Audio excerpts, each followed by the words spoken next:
आहात आपल्या हक्काचं चॅनल, आपली बातमी आपलं चॅनल वन भारत। समाजसेवक सुजित जाधव आणि संकेत शिंदे यांच्या विरोधात दाखल करण्यात आलेल्या गुन्ह्याबाबत नवे वळण आले असून हा गुन्हा पूर्णपणे खोटा व बनावट असल्याचा दावा सुजित जाधव यांनी केला आहे। या संपूर्ण प्रकरणाची निष्पक्ष, सखोल आणि पारदर्शक चौकशी करून सत्य जनतेसमोर आणावे अशी मागणी त्यांनी प्रशासनाकडे केली आहे। सुजित जाधव यांनी दिलेल्या माहितीनुसार त्यांच्या बहिणीच्या पतीसंदर्भातील काही वैयक्तिक बाबींवर स्पष्टीकरण विचारण्यासाठी संबंधित महिलेशी संवाद साधण्यात आला होता। त्यानंतर संबंधित महिलेने त्यांच्यासह संकेत शिंदे यांच्या विरोधात मारहाणीची तक्रार दाखल केली। मात्र ही तक्रार वस्तुस्थितीवर आधारित नसून आपल्याला जाणीवपूर्वक या प्रकरणात गोवण्यात आल्याचा दावा जाधव यांनी केला आहे।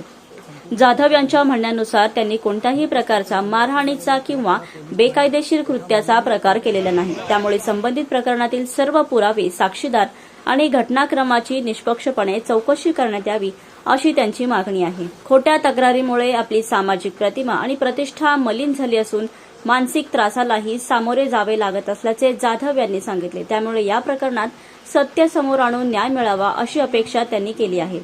दरम्यान या प्रकरणाबाबत संबंधित महिलेची बाजू किंवा पोलिसांचे अधिकृत स्पष्टीकरण अद्याप समोर आलेले नाही। त्यामुळे या प्रकरणातील सर्व आरोप व प्रत्यारोपांची सत्यता संबंधित यंत्रणेकडून होणाऱ्या चौकशीनंतरच स्पष्ट होणार आहे। जय शिवराय, जय भीम। मी सुजित अनंत जाधव।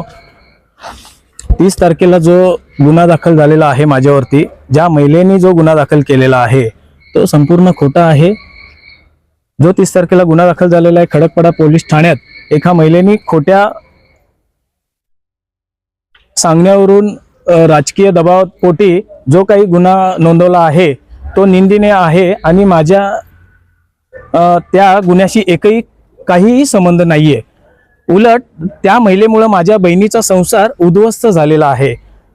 त्याबद्दल मी आपल्या प्रसार माध्यमातून सविस्तर बोलणारच आहे, परंतु त्या अगोदर मला पोलिसांनी सहकार्य करतील। तपासासमोर जे काही येईल त्याला मी सामोरे जायला तयार आहे आणि मला न्याय व्यवस्थेवरती संपूर्ण विश्वास आहे। माझ्यावरती जे काही खोटे आरोप दाखल झालेले आहेत राजकीय दबावातून, ते न्याय व्यवस्थेवरती मला विश्वास असल्यामुळे मला न्याय मिळेल आणि खडकपाडा पोलीस स्टेशन असेल किंवा अजून पोलीस प्रशासन असेल त्यांनी योग्य ती कारवाई करावी आणि मला योग्य तो न्याय द्यावा। त्या महिलेने जे काही गुन्हे दाखल केलेले आहेत माझ्यावर, आणि संकेत शिंदे माझा बालपणीचा मित्र आहे आणि तो पण त्यावेळी घटनास्थळी होता। त्यांचे मिस्टर स्वतः तिथे होते आणि ज्यावेळी घटनास्थळी आमच्या घरी जो काही प्रकार चालू होता, माझ्या बहिणीचे जे काही मिस्टर आहेत आणि त्या महिलेचा जे काही प्रकार चालू असताना मला आईचा नंतर फोन आला की असं असं झालेलं आहे सुजित, तर तू ये। तर मी आल्याच्या नंतर त्या महिलेचा नवरा स्वतः तिथे उपस्थित होता, बरेच महिला होत्या। व्यवस्थित आम्ही त्यांना समजवल्याच्या नंतर सांगितलं पुन्हा ह्या काही गोष्टी अशा करू नको।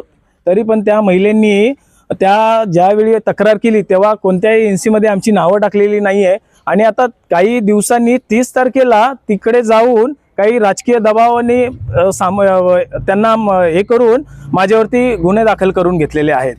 न्याय व्यवस्थेवरती मी संपूर्ण माझा विश्वास आहे आणि लवकरच मला न्याय मिळेल। बाकी मी नंतर बोलणारच आहे।